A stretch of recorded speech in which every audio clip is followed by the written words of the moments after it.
My name is Michael Phillips, and I am a time traveller. I was born in 2043. At the age of 18, I joined the army, had a few years there, and then I was recruited into the SES, the 21st SES Regiment to be exact.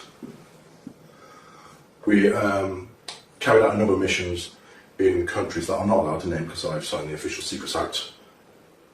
And from there, I was contacted by a government department that called themselves Section 18. They told me they were a reconnaissance unit. However, it turned out to be something quite different. So I was then transferred to MOD Bottom Down, and there they took me into a hangar, and in that hangar I saw this 8-foot sized spheroid object. I was then briefed on what this object actually was. Turns out it was a time machine. This time machine, it uses two micro singularities, one at the top and one at the bottom, to power the craft into it creates a gravimetric distortion, and distortion then tears a hole in time-space. What you'd consider as UFOs are actually time-space craft. They have the ability to travel in space and also time. Many UFOs that you do see in the skies are in fact time travellers. My time at Bottom Down, I embarked on a number of missions. The first was to the year 2138, which was very interesting because it was not at all like I know the Earth to be now. In fact, it was rather polluted, and people are quite tribal, and it wasn't a pleasant place to be. Anyway, a little bit more about my time, 2075. All in all, it's not bad. There were a number of Earth changes which I do want to warn you about, which did change the Earth. Global warming continued. The major governments of the world did nothing to change that at all. So this is kind of a plea to change your ways. Another time traveller from, I think it was 2038, he came back. His name was Titor. He came back to 2000, I do believe.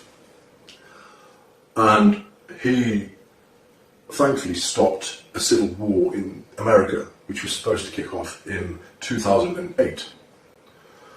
However, he got involved with the American intelligence authorities and the time travel program there. And it was decided that America needed a single unifying event to bring the country together and to avert a civil war. And that event was 9/11. Titor went back, I do believe it was May of 2001, just before and happened. So that's what happened there, and he did change the timeline, so the civil war in 2008 didn't happen. More towards where we are now, where I am in 2018, which is odd because it's the first time I've travelled backwards in time. I've always travelled forwards. There is a limited nuclear exchange in 2019, March of 2019. That does involve North Korea.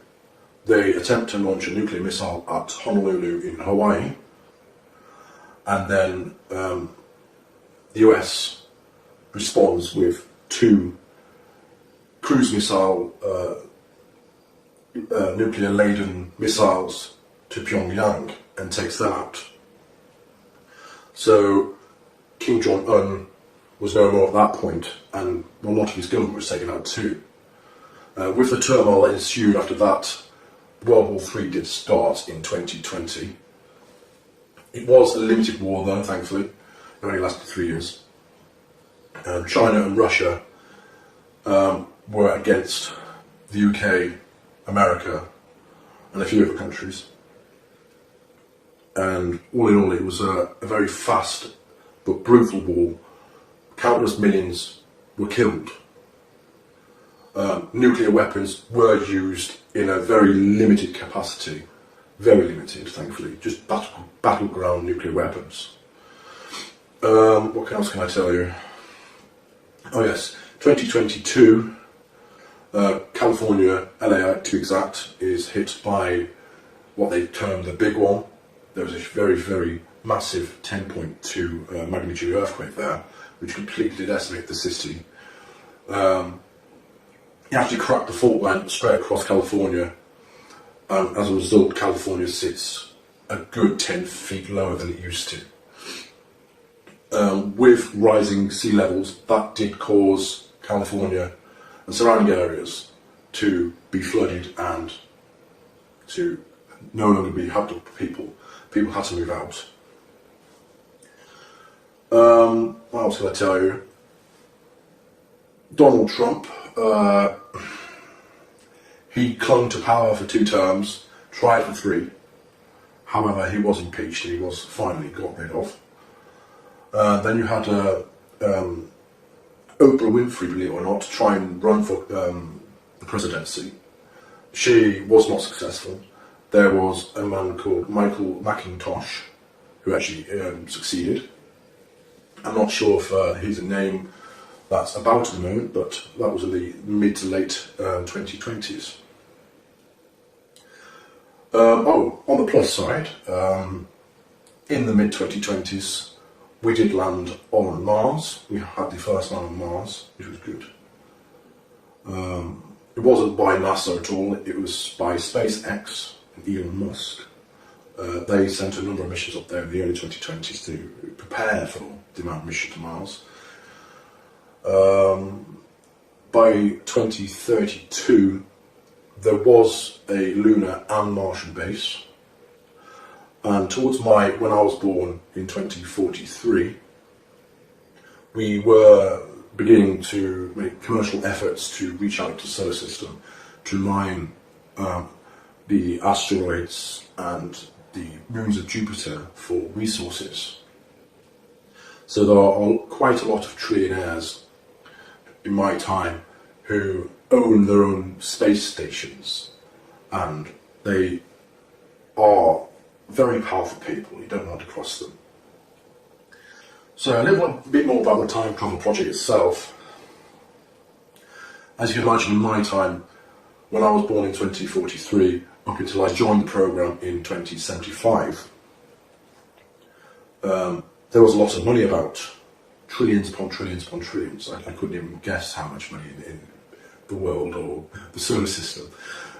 So endeavours such as time travel were more and more possible. I have travelled numerous times in the future, and I'll tell you about one time now. I stepped into the craft, which is an 8-foot wide sphere. It uses 2 dual positive singularities, one at the top, one at the bottom, like I've said before, and it creates a distortion of the time-space via gravimetric forces. It is, how can I say, it utilises the singularities and forces the energy inwards for the time travel aspect. If you want to travel in space, you create a gravimetric wave outside of the sphere itself, and then you can ride on that wave and get to a location in space very, very quickly. In terms of one of the times I went forward in time, let me just try and pick an interesting one. Yes, I went to the 2432, and the world, thankfully, was a lot different again, but it was different in a positive aspect. The atmosphere and pollution, that was all cleaned up, thank God. It was very nice actually, it was very green, there was lots of flowers everywhere. Everyone appeared to speak English, however I'm not sure if that was them speaking English, or they had some kind of implant where they could understand English or speak in their language and you understood their language, or what. Buildings were exceptionally tall. There were just huge glass towers. There were numerous cars which were flying and travelling in what I assume were highways in the sky. People were friendly, they were open, they weren't afraid to come up to you and say, "Hi, who are you, where are you from?" I think they were quite used to having time travellers, because when I said I was from 2075, they didn't appear to be all that shocked. I certainly would have been shocked at the time if I would have known time travel was about. What can I say about time travel itself? Time travel itself. Well, back in, I think it was 1947, the US government captured a time-space craft. And this craft, it took them a few years to figure out what it couldn't and can actually do. They tried to retrofit some supermagnets onto a ship one time, I do believe. And unfortunately that did not go well. It did not travel in time. It travelled in space. It travelled approximately 30 or 40 kilometres down the coast.